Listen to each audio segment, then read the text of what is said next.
here with Onahan, who's going to talk to me about Fate of Silence. So, Hello. Fate of Silence, it's post-apocalyptic, survival game, set in the winter, sounds a little bit grim. Tell me a bit about the premise. Fate of Silence is our unique take on the survival genre.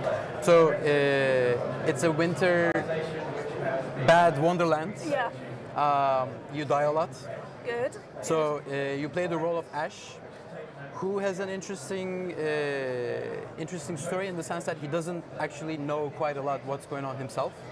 So it's a bit of exploring the world. It's a bit of exploring the apocalypse. It's a bit of trying to understand why the world is in that state at that particular time. All the while trying to survive everything that is trying to kill you. Yeah, there's a lot of things trying to kill you, right? Oh, yeah. And they're pretty devious. They're like eldritch horrors with tentacles and stuff. Well, you have the part where the supernatural comes into play, which ties into why the world is in this state, which, as the story progresses, we will definitely let people know. There's also the other thing that's trying to kill you is also the weather. So simply going from point A to point B is a decision that you need to seriously take because you may not survive it. Just a blizzard will kill you if you're not careful. So will it like deplete your stamina or your health or something, or is it more like an environmental hazard, the weather? It's more in the sense that you receive deprivation as you suffer through the elements. So it's more about how you manage your resources, including your health and stamina. Yeah, okay, cool. That sounds terrifying, but in a good way, in a good way. So why did you decide to involve this eldritch supernatural element to the game? That's a great question because first, it looks amazing. Yep, definitely. Second, it resonates with people it evokes a desire to solve a mystery. You wanna find out why there's a giant ball of concrete which rains death upon you. You wanna find out why these tree-like creatures that come out and attack you. Like you wanna understand why they're there. If the adversaries in the game were human, let's say, it would be the difference. We believe that the emotion that it will evoke would be just different. It would take away the mystery of it. Yeah, there's definitely a lot of mystery in it, trying to figure out what's happening, as well as trying to resist the urge not to run screaming away from all of these things coming your way, which is definitely a good thing in a survival game, because you want to survive. It's a good thing. So it's currently in early access, and you're releasing in August. So what kind of improvements do you have to make before it comes out? So basically, we are now focusing on polishing parts of the gameplay that, especially the community feels are important to the game. We have been building up a story in the background, so that's going to come full circle, and then people will realize why they have to keep traveling, while they have to manage resources, because the resources in the world are finite. Just like the amount of lives you have, for example. So every action you take has a consequence. Often, one of the possible consequences is basically death. You die and you lose a life. So we want to bring it all together, and we believe we will be able to find a way to deliver it in a way that hasn't been experienced before. Because you have survival gameplay, you have kind of a base management, you have followers that you have to find and recruit, or they find you, and then you have to manage them as well. Because as much as they give you extra pair of hands to do things, they also need food, they need warmth, all of that. So we're doing our best to bring it all together and to bring about a unique experience. Yes, yeah, definitely sounds like it'll be one. So if the followers, you have to kind of take care of them, you also have to recruit them. So can you tell me a bit more about the kind of followers you can have? There are two ways to get followers in the game right now. One is actually the bits that we already released, which is you do have a specific sequence or a specific set of objectives that you need to fulfill to recruit a follower.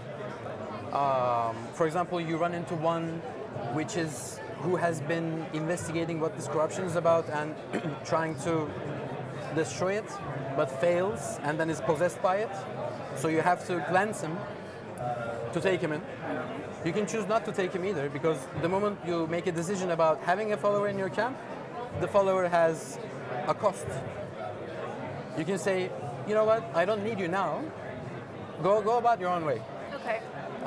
The other way of finding a follower in the world, we're going to release pretty soon, is, you know, just like the amount of resources in the world, the amount of people left alive in this world is also finite. So there are also some people who have been surviving like you have, but they hear of you and they hear that, oh, there's a safe zone, there's a shelter that I can go to. So if you fulfill a bunch of certain conditions, then they come to you and say, hey, I want in, but I'm going to have a cost as well. The cost as well. I mean, so it sounds like I'm assuming you can't have like tons of followers. You have to kind of pick and choose. So what happens when you kick a follower out? Do they get angry? Do they want a bit of revenge maybe? The game itself will talk about these parts pretty soon, but it's a cause and consequence. There will be a definite consequence to letting a follower go or making it so that they leave you.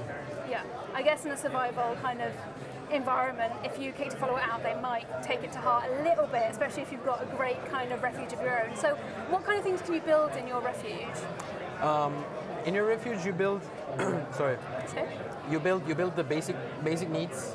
You build huts to house your followers in.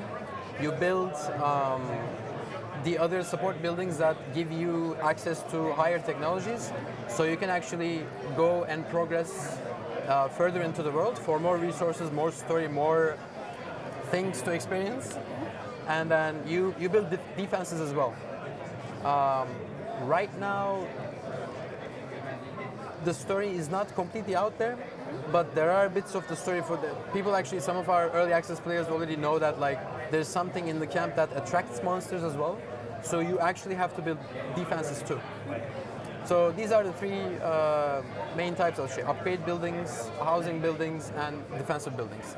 All of which enable you to go deeper, farther, and deeper into the world with your followers. Yeah, I'm assuming things aren't 100% safe though once you have your refuge going to all the monsters. So how did you design the Eldritch monsters? Like, what was your inspiration for them? The inspiration was we wanted to show what happens when nature goes against you. So it's a corruption of wood, rotting plants, sometimes shards of bones, sometimes glass, sometimes metal bits. You have what we call the eclipse. For example, this monster we're seeing here is basically like a it's not very nice. It's like what are you, like a humanoid tree that became a kind of a Chloe monster type? Like, you don't know, but it definitely, this one is the basic monster in the sense that this is the first one you run into as well. It is a corruption of human and nature. The nature being here is just wood. This thing is a tree, or was a man, or was a mix of both. And then why? So you're going to be trying to find the answers throughout the game, I'm assuming. Yeah. You will. Sometimes, you know, it's the Eldritch part. Yeah. Is the Lovecraftian approach of, do I really want to find the answers to that? I mean, anyone with survival instinct would say no and they want to run away, but I'm guessing that make a very short game if that were this. So it takes a special kind of person to fight all these horrors. Can you tell me a bit about the person you're playing as? Ash is Ash suffers from some sort of an amnesia in a way that Ash doesn't quite know what's going on, but Ash knows that there's a supernatural entity that is keeping him alive. So first of all, he's trying to find out why he's stuck in this state, let's say. The second bit is some of our careful players have seen that, okay, there's a giant ball of concrete with tentacles underneath that's roaming the world, and if you get a bit too close to it, some bad things will happen to you. What is that? How does it relate to this like ghost-like entity that sometimes talks to you, that you see while you're in the resurrection sequence, that basically is taunting you? What is that thing? So in the early access, throughout the early access phase, the player and Ash are going to be equally confused, but equally wanting to know what's going on. Yeah. And the further you go into the world, the more you will discover about these bits as well. And there is a personal story about Ash. There's a story about Ash that revolves about loss, and we want to explore this loss because that is part of our unique take on the genre. We wanted to tell a story, we wanted to have cause and consequence, we wanted to have a bit of, okay, let me stop, think, let me balance my short-term needs versus my long-term ones. That's why you have all these crafting, you have all these like, okay, do I craft a shelter with this, or do I gather more wood and do I craft a building? And while I do that, I want to make sure that I go further and further into the world to understand what's going on. Please tell me what is going on. Somebody answer me, for God's sake. Yes, and we will answer that. Yes, yeah. So if he's surviving on his own, I see he's wielding an axe at the moment. So what other kind of weapons can you craft in Fate Silence? So this is it's a very technology derelict type of setting. So there's really no technology as we're used to it. So you go back to the basics. You basically have like fur clothing, like type of clothing that gives you better resistance to the elements, because as mentioned, the elements can and will try to kill you all the time. Lovely. And good. and then there will be the other monstrosities that will try to kill you. So there will be other gear that gives you more resistance to that type of damage. And then you basically have a sword, you have a bow, and you have you have an axe, you have a lumber axe, and you have a pickaxe for mining and stuff. And those basically cover your inventory. We didn't want to go too much into then let's have this other weapon, let's have that other weapon, because it's a balance between the survival game, the action game, the open world, the exploration, the management. You don't want to go too far into either of these at this moment. Thanks to the feedback that we've been receiving from the community, we kind of have a better feel of, okay, actually people enjoy this part of the game, so let's go a bit deeper into that.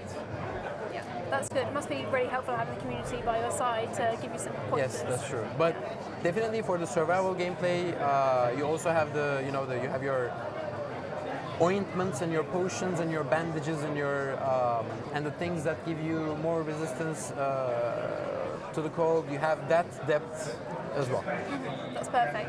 Well, it looks great in a thoroughly terrifying way. Thank you. Thanks so much for talking. That is the point. That means it succeeded. Brilliant. Perfect. Thanks so much for talking to me about Anahan. Next up, we have Mavericks Proving Ground. So tune in about 10 minutes for me to talk to them about that.